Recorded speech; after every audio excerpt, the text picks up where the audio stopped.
মামু মামু কি ব্যাপার মামু তোমরা কেমন এইটা ঝমেছেন?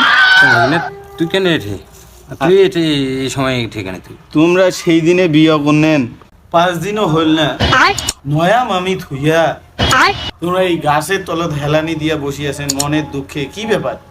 হ্যাঁ ঘুম পাড়েছেন আর স্বর্ণ কথা কি করবো আরে বাড়িতে এমন এমন যন্ত্রণা একটা হয়ে গেছে মানে বাড়িতে থাকার মতো পরিবেশ নেই এমন একটা কাণ্ড হয়ে গেছে। কি কাণ্ড হল মামু?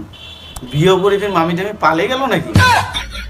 আরে না না তোর মামি কেন পাবে আর এই শালা শালি দুইটা আছে এলে জব্দতে মুখ এই বাধ্য হওয়ার না সে দিয়ে শিবন পরিবার শালা শালি কি করিল কন কেন কি হয়েছে না কন? আর বাবারে চললে স্বর্ণ কথা কবার পাইনি কিন্তু যেহেতু ছাড়িছি না মুই একটা গানে গানে গছ তা কন তুই শোনে